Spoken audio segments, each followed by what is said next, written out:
Okay.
Thanks for being patient after a little bit of a delay of game today for those that are watching live on the YouTube or Twitter or other stream today. And it's great to be back after a couple of weeks away. Last week, both Todd McShay and I were down in Mobile, Alabama, watching the Senior Bowl up close and in person. Mel Kiper, of course, tuned into the coverage throughout the week, which concluded with the game on Saturday. We're going to dive deep into the Senior Bowl and what we learned during that week. I am Field Yates, and of course, Mel Kiper Jr. and Todd McShay are here as well, and it was a great week down in Mobile, but it's great to be back with both of you. Mel, how are you, my friend? I'm doing great. Now I can hear everybody. We're ready to roll, and we got a lot to talk about. I know in Mobile you guys were there, and a lot of players, Todd, had a chance, had opportunities to improve their stock, and some of the guys that I liked as my favorites, Todd, weren't necessarily the highest rated players, but guys that I thought stood out during the week, and also combined that, which was critical to everything. What you do in Mobile is important, but it has to combine with what you did during your career, and particularly this past season on the field at your respective schools. Yeah, and I'll tell you this, it's my favorite week of the pre-draft process every year. Just it's the final time you get to see these guys actually playing football, and it's one-on-ones, and you take out all of the other factors, the schemes that they're playing in, the supporting cast that they have, and you get to see, and we talked about this a bunch, Field, cornerbacks versus wide receivers, tight ends versus safeties, running backs versus linebackers, offensive linemen, defensive linemen. You really get a strong feel every single year, and I've been going for 24 years now, a strong feel at the end of the week. Who are the best guys there? Who are the guys that just stood out? And every year, there's about 7 to 10 that stand out as the guys that are either going to be first rounders or somewhere in that second round range. You did really feel like you were in your element last week, Todd. Spending the week with you, it was great to see Todd McShay sort of in his natural habitat. We had a blast down there in Mobile, Alabama. We're going to dive into these prospects, as we mentioned. Big thanks to Jim Nackey, who just does an incredible job organizing the event along with his staff. It really has become just an incredible week for everybody that attends, and it was great to be back with so many scouts, GMs, coaches, media members. There were thousands of people at every single practice, or at least it seemed that way. But the most important people there were, of course, the players. And Todd, you just mentioned how guys can every year sort of cement their stock or build their stock back up. So I'll start with you. Who was your favorite player that you saw on the field last week? Fresno State quarterback Jake Haener. And coming into the week, I said that even before we started. And I was just so excited to see him in a quarterback group that you're the one who gave me this stat. In the last 5 years, there's been 7 first-round quarterbacks in the Senior Bowl. That was not the case this year. But Jake Haener just cemented himself as the QB1 of that group. And he did it throughout the week of practice. His confidence grew. The arm angles changed. The ball was coming out quickly. He was just confident with every decision that he made. And then he goes into the Senior Bowl game. I'm home sitting on the couch watching it, and I was like, hey, that's my guy right there. You know, every once in a while, you just see something in a quarterback, in a player, that is different than everybody else you're watching, and that was Jake Haener. He won the MVP of the Senior Bowl, and deservedly so. He was the MVP of the week for me. He was terrific, Mel. That much is for sure. And we don't think any of the quarterbacks from this year's Senior Bowl are going to go in the first round. But I do think that Jake Haener certainly helped his stock quite a bit this past week, especially in a league where quarterbacks with the non-prototypical stature are starting to become more and more commonplace. Who stood out for you, though, Mel? Yeah, Todd called it a stunt back when I did it in October. I had Deion Henley in my top 25, and yeah, he's worthy of being a consideration now even for that top 25, Todd. The kid at linebacker, think about versatility is what you need, okay? They're not phased out. If you're versatile, you're fast to the football, and you're tough. Deion Henley was a wide receiver initially at Nevada. He had 4 interceptions after he transitioned to linebacker, 4 interceptions in 2021. Okay, 2022 he goes out at Washington State, 106 tackles, 12 tackles lost, 4 sacks, 3 forced fumbles. So he can cover, he's fast, he's athletic, he's perfect for the way the game's played right now in the National Football League. Deion Henley, to me, stood out at 2 schools, Nevada, Washington State, and certainly down in Mobile. He's a guy that I think deserves serious second-round consideration come late April. And I'll say this, Mel. You're not often right, but when you are, I can admit it. Like in coverage, that's where he really jumped out to me. You know, those one-on-one running back versus linebacker drills, they are built for the running back to win that drill. And he was the only linebacker that shut down the running back, didn't matter which back it was coming out of the backfield, every single time. He has instincts, he has length, he's fast, he closes in a flash. He's a really good football player. You know, it didn't feel like there was a player that was down in Mobile this year that was clearly like the highest rated player on the board that was going to go in the top 5 no matter what. Maybe Will Levis would have been that player, at least maybe the top 10 if he had wound up attending the bowl game. He was not there to represent Kentucky. But I think there are always going to be a handful of surprises, especially in a year like this year where there wasn't that alpha prospect relative to the rest of the field. So, Todd, who was that surprise prospect or surprise aspect of the game for you this week? Yeah, Tulane running back Tyjae Spears had an amazing week. And I'll give Louis Riddick a lot of credit. He covered one of their games earlier in the season. He told us coming into the week, you got to keep an eye on Spears, and he was dead right. This guy, the one cut and go, then the ability to make multiple cuts, the elusiveness that he has, the twitch that he has. He averaged 6.9 yards per carry this past season with 19 touchdowns. And he's not the biggest back. He's like 5'9 and a half, 204 pounds is what he checked in Mobile. But he runs with good lower body strength and contact balance. So it's not just, you know, the speed and the twitch. It's a little bit of power and breaking some tackles too.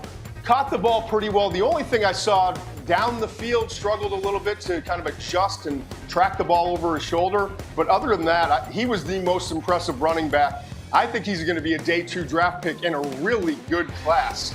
You know, that starts with Bijan Robinson from Texas, who's going to be a first-round draft pick. So I'm excited to see where he goes, the system that he's in, and the impact that he can make as a rookie and then moving forward. But Spears, to me, was the biggest surprise of all the players in Mobile this past week. Mel, you've got a defensive player who was your biggest surprise. Who was that?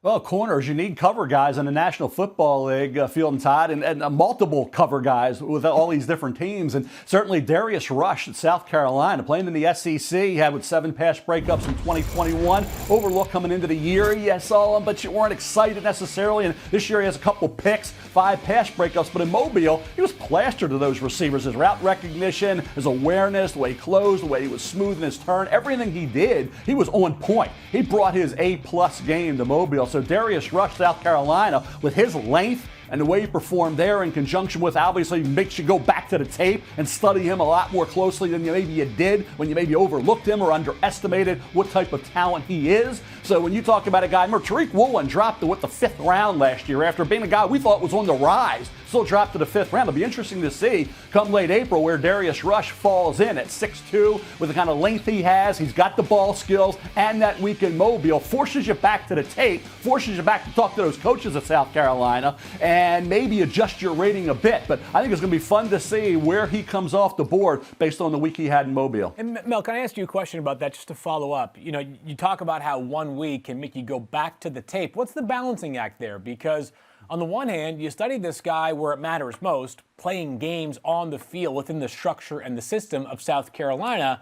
How do you balance not overreacting too much of the Senior Bowl, but also giving it the proper credence that it deserves?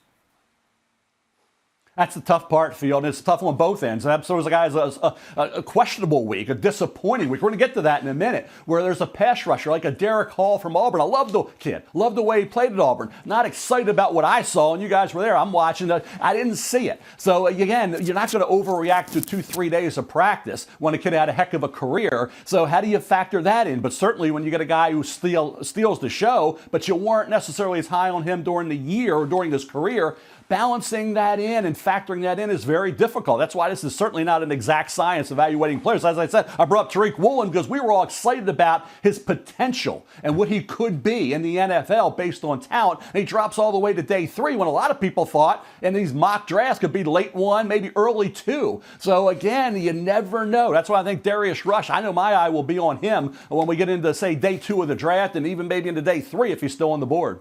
I do think also, by the way, that Tariq Woolen landed in the perfect spot, right? I mean, he does a prototypical Absolutely. Seahawks cornerback. Not saying he's not a great prospect, but I'm not sure he thrives elsewhere in the way that he did in Seattle. Todd, I'll ask you this as a follow-up as well.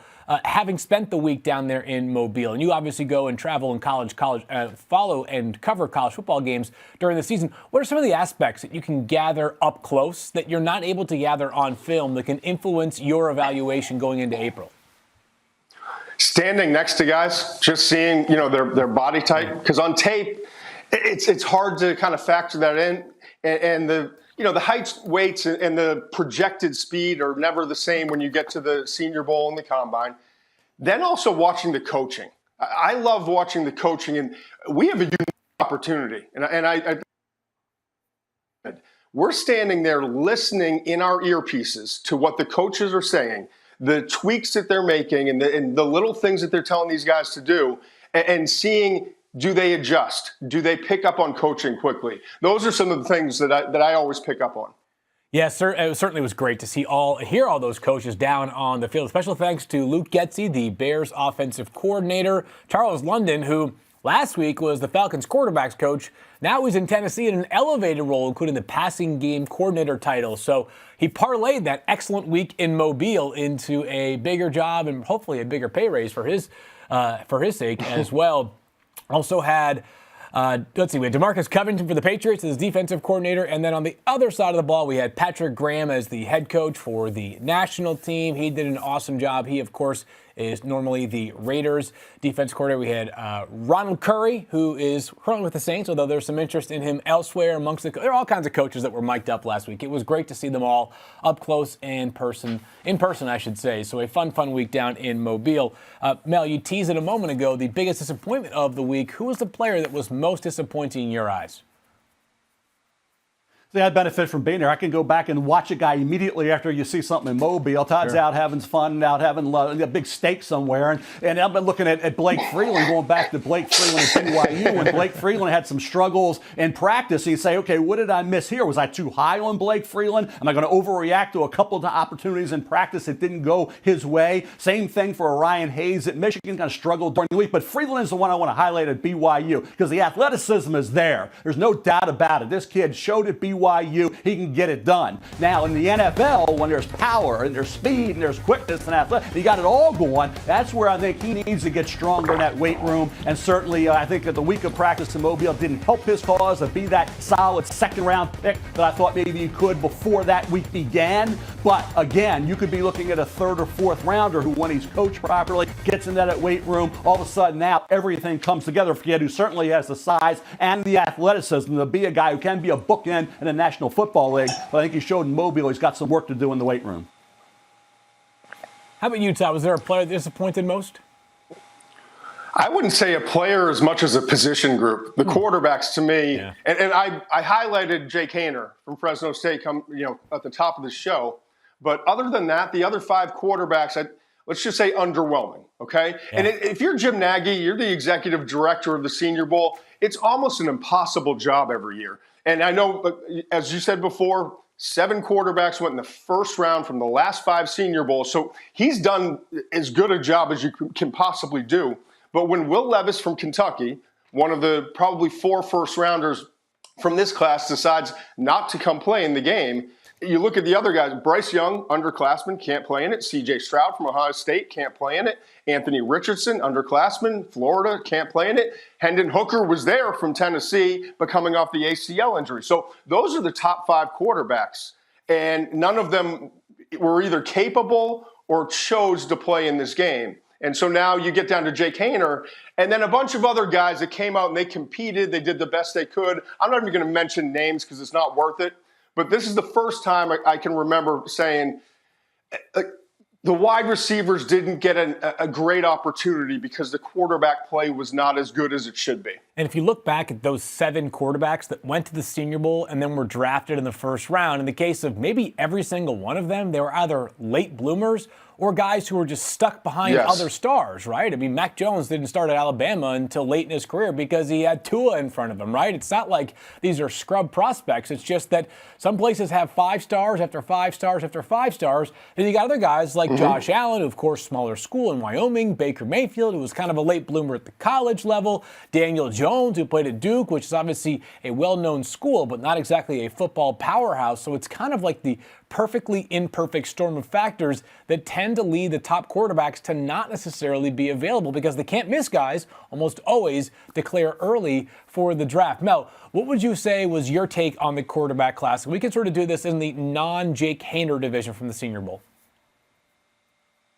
Yeah, you didn't expect a lot because, like Todd was talking about, some of the elite guys could not be down there. But just kind of the best of the worst is what you looked at with some of the guys who maybe stood out of that group. Backup quarterbacks at best, day 3 guys. Maybe Jake Haener gets into that 3rd, 4th round discussion. But certainly that impacts everything else. But the overall talent in this draft, I think we saw it down there. It's not up to past standards. It's not last year's draft. If that's an 8 or 9, this is a 4 or 5. So there's a huge difference. The guys that were 2nd rounds last year, okay, you look at then this year's draft, where would they be? They'd be higher. Guys who were 4th rounders would be a lot higher. This year would be pushed up. So again, you can get a guy, I think last year, guys, in the 4th, 5th round will be better than some of the 2nd, 3rd rounders this year. So last year's draft, head and shoulders above this year's in terms of overall talent. A lot of past drafts better than this year's. You could argue one of the worst drafts we've seen in a while will be this year. And I said this a couple weeks ago.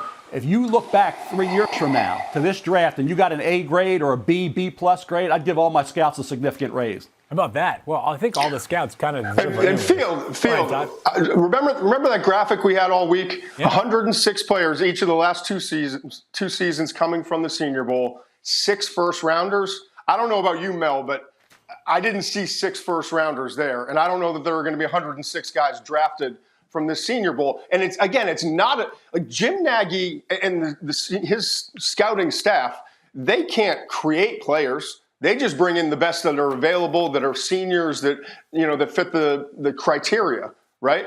So I think it's going to be a little bit of a drop-off from the past couple of years, as Mel was saying. Yeah, sure does feel like that. And I think that some NFL teams already kind of anticipated that this could be a down draft relative to other drafts. It's hard to know everything 1 year out, but you see that there are teams that are light on draft capital this year, at least at the top of the board, like, as an example, San Francisco or Denver. And certainly you love to have as many draft picks as possible, but it may not be as impactful this year to be light on draft picks as it would be in other years. I don't want to quite move on from the quarterbacks yet, Todd, because I did want to ask you about a couple of guys there, at least one specifically, because it feels like with this class, it's not going to be which of these players are going to be a long-time starter. It's going to be kind of what box do you want to check. And it feels like of the quarterbacks, and I would throw Jake Haener into this mix as well, you had some interesting traits, guys, right? And I don't know what he's going to become at the NFL level, but probably the most tantalizing physical trait that we saw amongst the quarterbacks last week was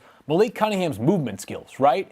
He was maybe the best athlete or one of the best athletes on the field. What's the outlook for somebody like Malik Cunningham at the NFL level?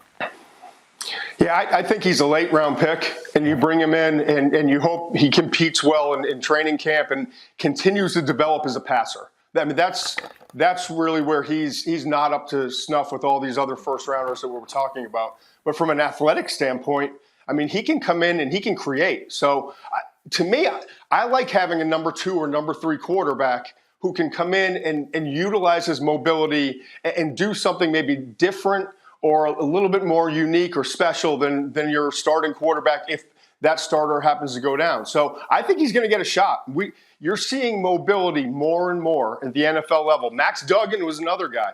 I mean, he's more of a tough runner. He's got decent speed. He's not nearly as fast as Malik, but he is an instinctive, tough runner who was highly effective running the football, RPOs, design run, all those sorts of things that you ask from a quarterback at the college level that we're starting to see a little bit more of. So those were the two guys to me that kind of stood out in a little bit different ways. I thought Duggan really improved as the week went on. We talked about on Thursday, the last day of practice, how good of a job he did in the 2-minute drill, some of the goal line situations. He seemed to gain confidence and just become Max Duggan again.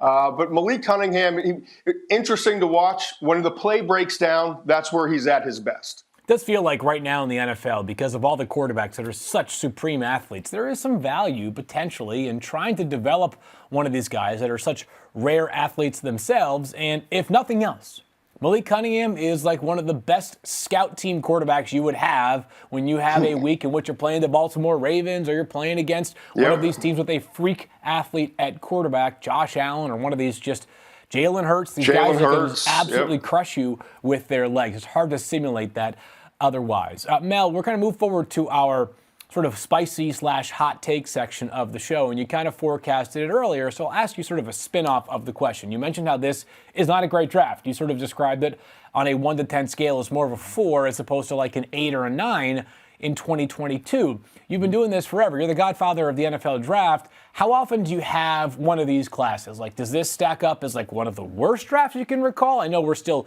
2.5 months away from the proceedings beginning, but how long ago do you recall a draft having this little sort of general talent in your estimation?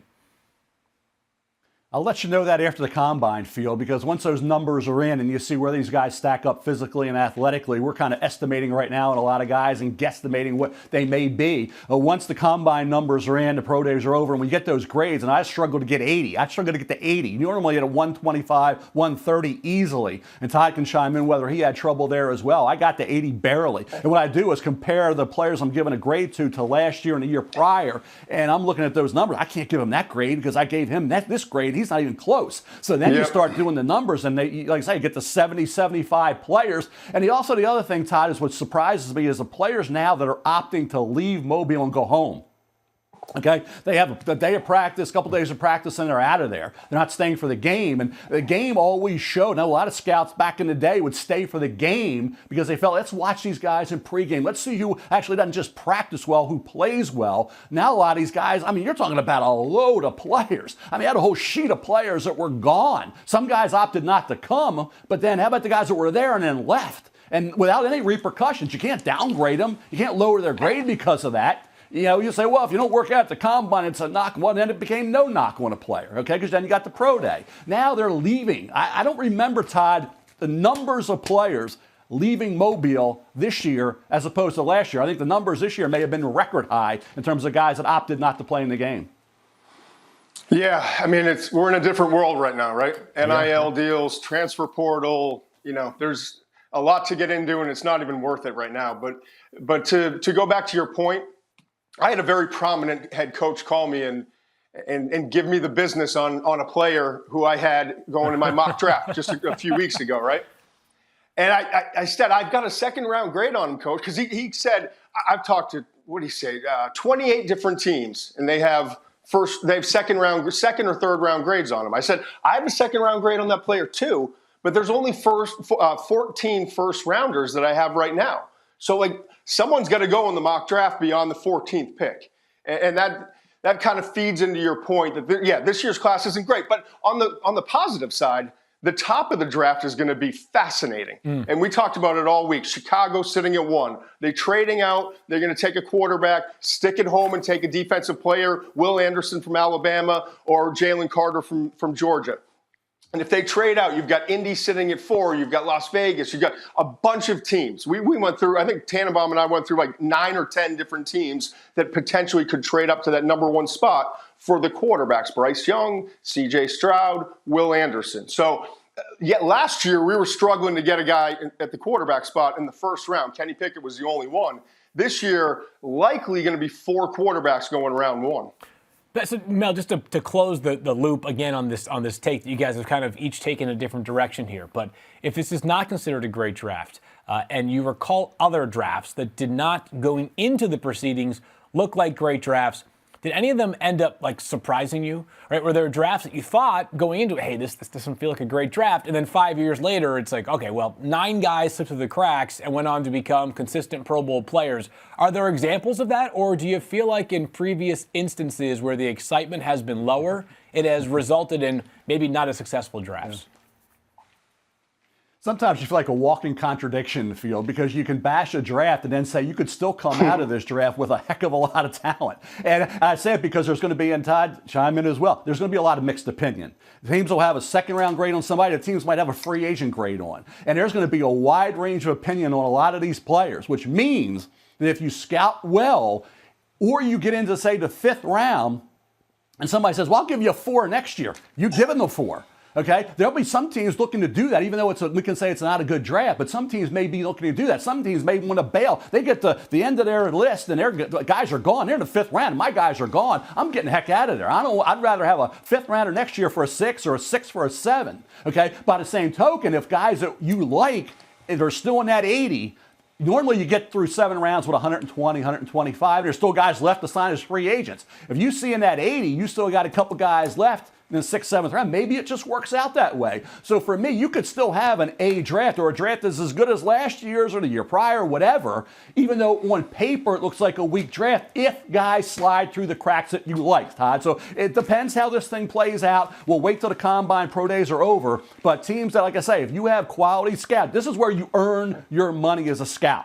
And I think you deserve a raise if you do well this year. It's that challenging. But to say that everybody's going to be disappointed with the guys they get in this draft, and this draft isn't going to benefit you next year, is completely wrong. But because you can still have a good draft and what appears to be a bad draft on paper. Right. Yeah. Well, it's this is part of the one of the hardest parts of the job that each of you men have is that how we size up a draft going into it could look very different 3 years down the road, or 5 years down the road, or maybe even a decade down the road. Let's get back to our hot, spicy takes from the Senior Bowl. And Todd, there was a wide receiver that you believe beefed up his draft stock in a major way. Who was it?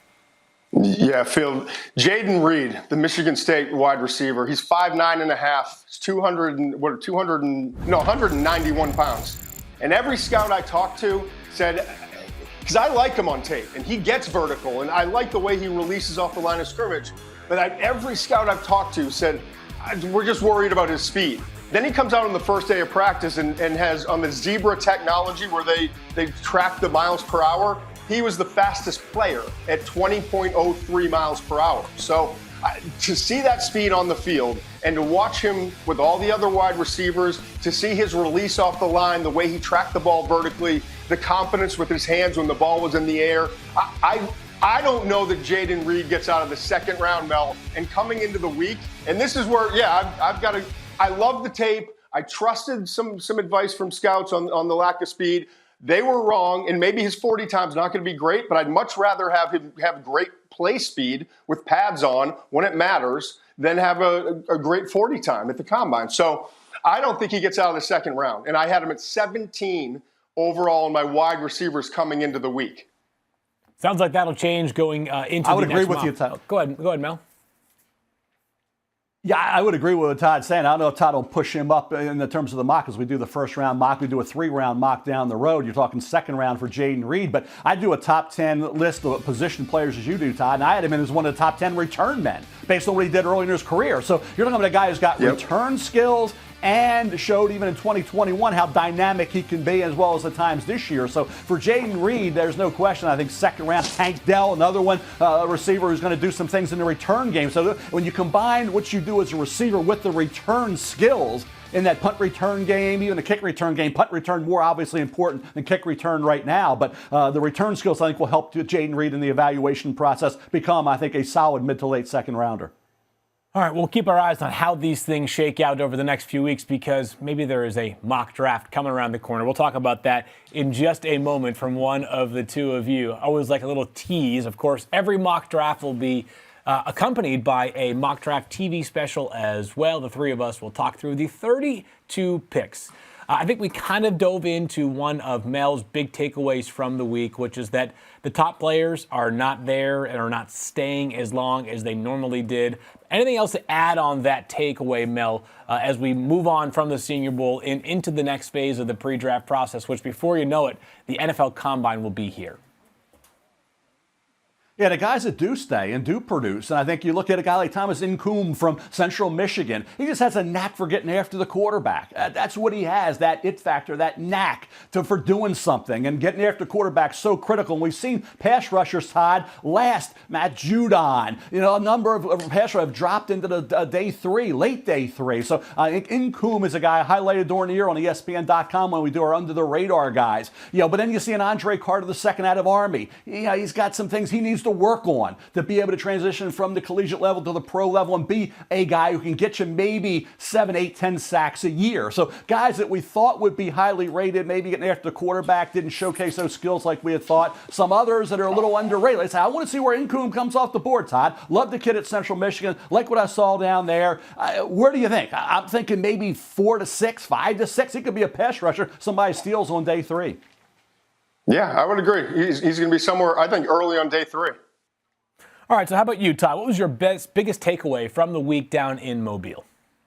I know it's not very sexy, but this might be the best offensive line group that I've ever seen in Mobile.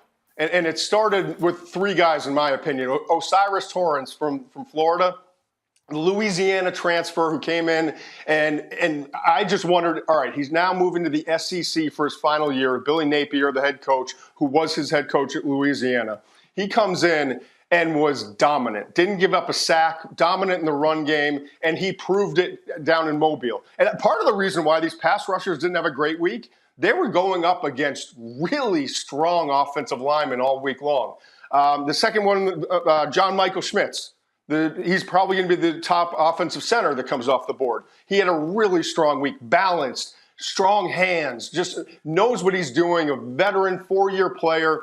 He just understands the game. He's smart. He takes the right angles. And then finally, Darnell Wright, offensive tackle from Tennessee. I had a day 2 grade on him. Mel, I don't know that he gets out of the first round. After, his tape is really good. And then watching him this past week, he was dominant in almost every single drill going up against guys like Derek Hall and different players. He's a darn good football player.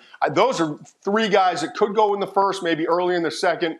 But there were a whole bunch of offensive linemen that stood out all week long. Yeah, now let me say this real quick, guys, and I'm with you on Wright. I think he could be a borderline late first, early second. But I think the most intriguing prospect, and I heard Louis Riddick, our good friend Lou, say, hey, I see a comparison, and I hate comps, but he compared Keanu Benton to Chris Jones. Yep. And when you hear, though, those lofty expectations for a guy who didn't necessarily produce on the field at Wisconsin, dominant performance after dominant performance. But as the year went along this year, he got better. He started to get some sacks, was more disruptive, okay? We know he's got the talent. There's no question Keanu Benton's got first-round talent. He played at times, I thought, like a third-rounder. And maybe last year, we had Leo Chenal, you had Jack Sanborn. Now, when you're the guy, all of a sudden, I thought he became more disruptive. So he's a guy people may roll the dice on a little earlier, and he may get into, I think Chris Jones went early second round. Why did he drop? Why was he a top 5 pick in the first round? He had carried. There was some off-the-field stuff. Right. Right. And in terms of Benton, the lack of dominant production week in and week out, where he didn't just jump out at you. He wasn't wreaking havoc, okay? He wasn't dominant, like I say, a performer at the collegiate level against, that's what I talk about, AOGs, another occupation guys, wasn't just a guy who jumped off the tape at you, off the screen at you. He didn't do that. So I think Keanu Benton, though, if you talk about who could get a little overdrafted based on a defensive line coach saying, get him, I can make Keanu Benton a heck of a disruptor, and I can move him around like they do with Chris Jones, okay? So does he get out of the late first into the early second like Chris Jones went for Keanu Benton? That's something to keep a real close eye on, like I say, come late April. And back to that balance, right? You got to find that balance between what these guys showed over the course of their career at their respective colleges and then what they showed in a 5-day week down in Mobile. All right, we mentioned we have a mock draft coming around the corner. That is Todd McShay's Mock Draft 2.0. It drops next Wednesday, so we've got a full week until it drops. And Todd, not only do I expect that you probably still have a lot of fine-tuning to do on this mock draft, but our bosses would hate it if we gave away the full mock draft a week in advance. So I'm going to ask you just a couple of questions. And I don't want too much. Just give me the nitty-gritty here, not much more than that. But what's the hardest part about this mock draft compared to the first one that you did earlier this year?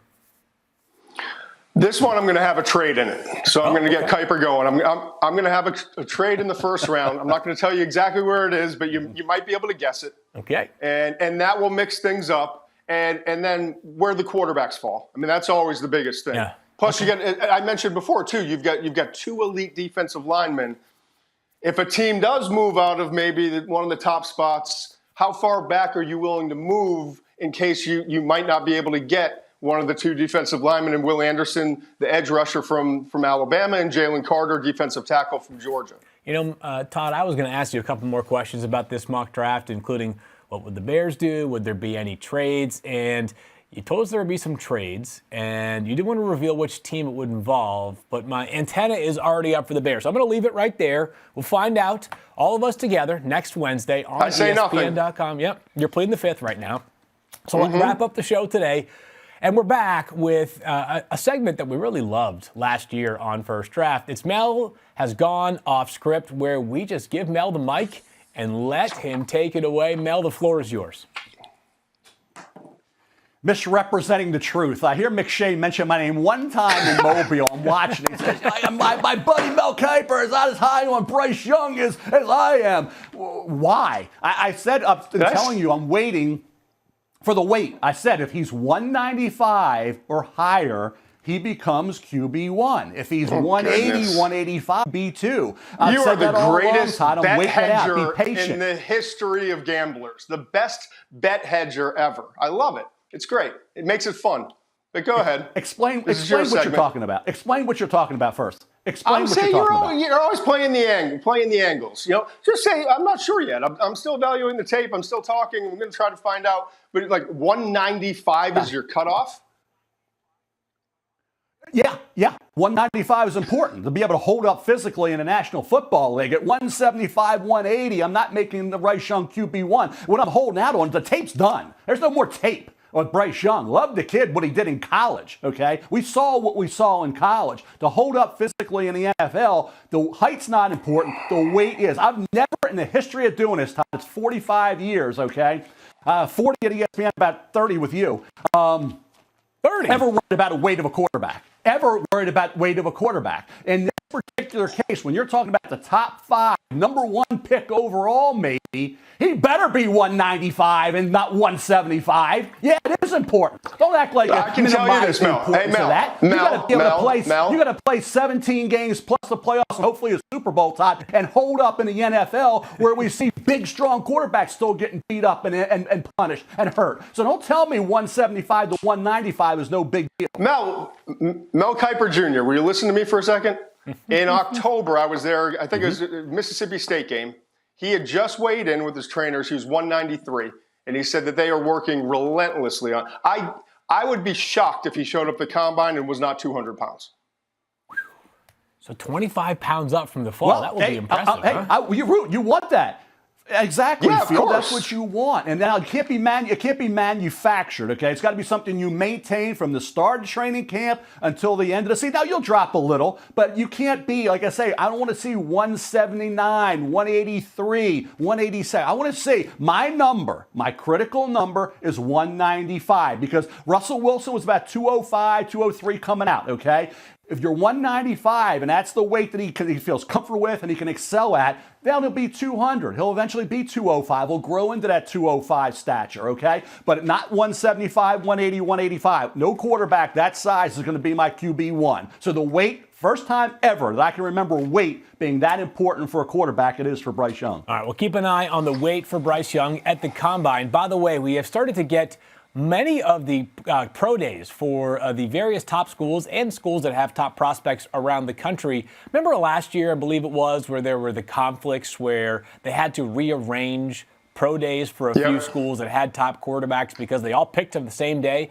this year, at least from what I have seen so far, Alabama, Ohio State, and Kentucky are going back to back to back. And that's how it was a year ago. That's how they lined it up. And every scout, every GM I talked to in the league, and myself included, loved it. Travel, yes, it's a nightmare. You got to bounce from Pittsburgh to Liberty and Ole Miss last year, and this year you just named the three places you got to go.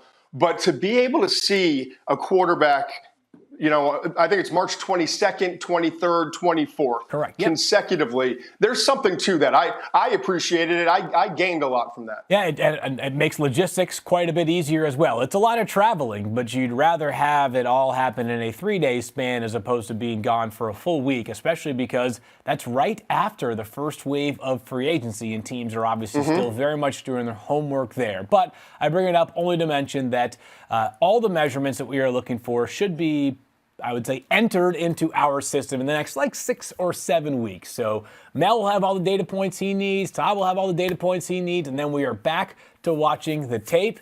And we are back here on First Draft next week. We apologize for missing the show last week. Just a lot going on with the Senior Bowl and those long days of covering those practices and not having this same technology that we normally do every single week here on First Draft. Do not forget to rate and subscribe if you are listening to the audio version wherever you get your podcast. And if you're watching the live stream, it's also available on demand. And we'll see you again next week, 1 p.m. Eastern Time. For Todd McShay and Mel Kiper Jr., I am Field Yates. Looking forward to First Draft next week already.